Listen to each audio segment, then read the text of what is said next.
ovaj bakin starinski kolač započinjemo tako što ćemo staviti 5 žumanaca. Zatim u ovih 5 žumanaca dodajemo 150 grama šećera. Žumanca i šećer ćemo sada dobro da umutimo penasto.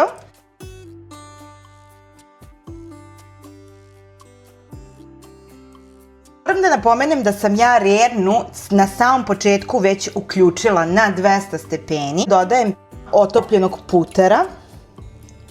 Možete da koristite, naravno, ukoliko vi preferirate i margarin kao i zamenu za možete ulje, ali baka je koristila puter i ja se pridržavam njenog tradicionalnog recepta. Zatim imamo jednu šoljicu, kako piše u njenom receptu, ili 200 ml mleka.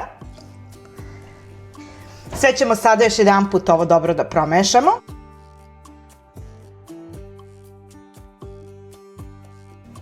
Zatim ćemo u 200 grama brašna da dodamo 1 prašak za pecivo i ovo ćemo samo dobro da promešamo. A zatim ćemo ovih 200 grama brašna sa praškom za pecivo da ubacimo u mešavinu mleka, jaja i šećera, kao i putera. Sada ćemo sve ovo dobro da umutimo u jednu glatku smesu.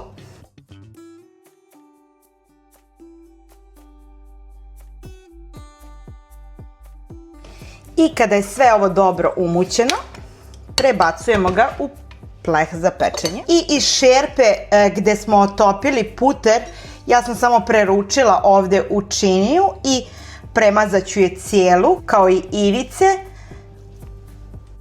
Nije potrebno da dodatno topite puter, znači samo malo, jer u testu već ima putera. I sada ćemo samo da preručimo ovo naše testo.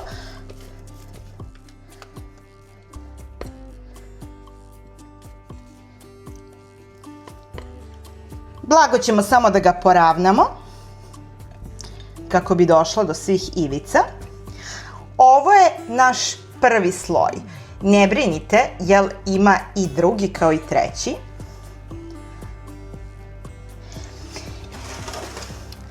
I sada ćemo ovu bazu da pečemo 15 minuta na 200 stepeni. I stavljamo ga, naravno, kao i uvek, u već zagrejanu rernu. I sada ide u rernu 15 minuta na 200 stepeni.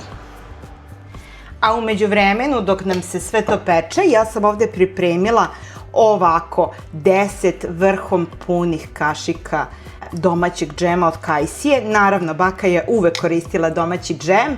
Imate na mom profilu i kako da napravite domaći džem po bakinom receptu, a ukoliko nemate, možete i kupovni. Imamo 5 belanaca. Ovih 5 belanaca ćemo umutiti sa 150 grama šećera. Umutit ćemo ih penasto.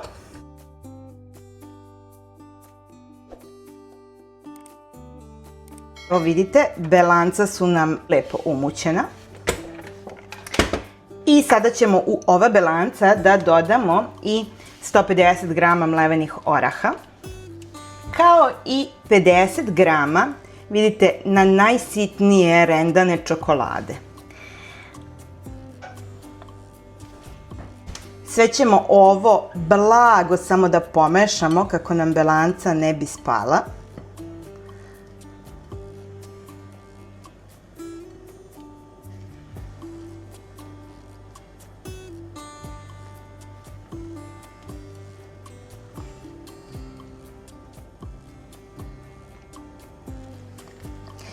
Taman koliko je potrebno da se kora zapeče, vama je potrebno i da umutite ovaj završni sloj.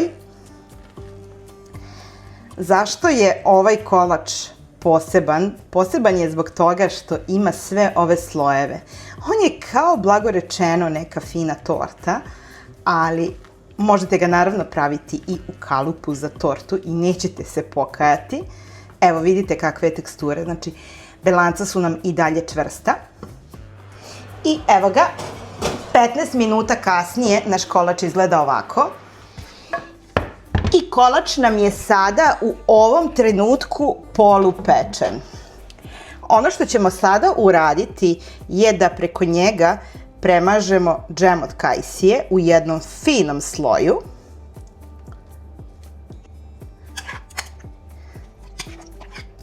Kao što rekoh, 10 punih kašika džema.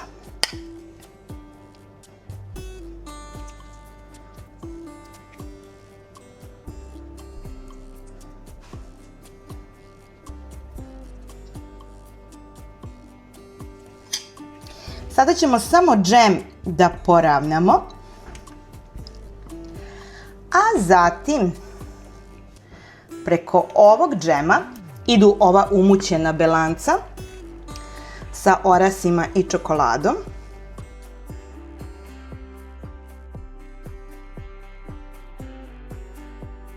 Ovaj kolač može da stoji jako dugo, a pišite mi u komentaru kako se kod vas zove.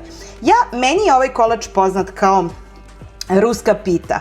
Takođe sam čula da se negde zovu londonske štangle, ali ima i verzija da se zovu londoneri.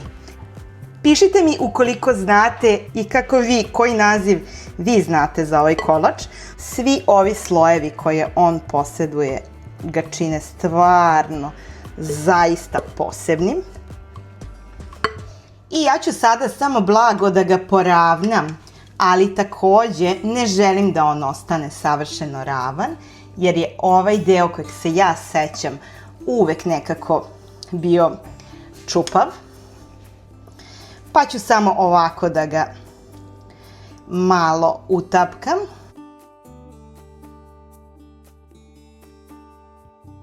Pazite, činija je vruća, on sada ide u rernu na nekih 45 minuta do sat vremena na 150 stepeni, da se ovaj gornji sloj osuši, a i da se ovaj donji u potpunosti zapeče, kao i da se svi ovi slojevi u potpunosti sljube i postanu jedan kompaktan, a savršen kolač.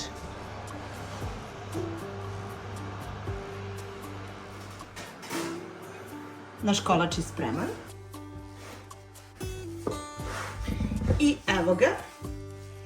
Kolač nam je pečen, ja sam ga pekla tačno sat vremena, a vi proveravajte vašu rernu. Ono što je bitno kod ovog kolača je bitno da ovaj gornji deo bude dobro osušen. Znači kad ga ovako dodirnete da je u potpunosti suv. Sada ćemo da ga ostavimo da se ohladi, a onda ćemo i da ga probamo.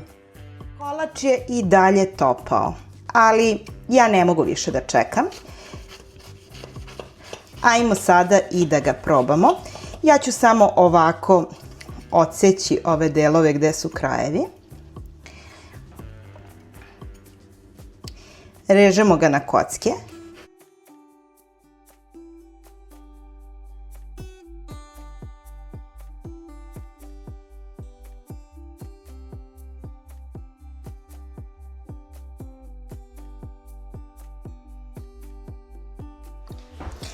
Spolja hrskavi, a iznutra mekani i savršeno sočni kolači.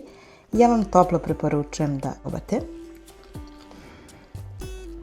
I ukoliko vam se svidio ovaj video, ne zaboravite da ga lajkujete, da se subscribe-ujete na moj YouTube kanal i ne zaboravite da mi napišete kako se kod vas zove ovaj kolač. Da li je to ruska pita, londoner, London štangle ili nešto novo. Ljubim vas puno. Ćao!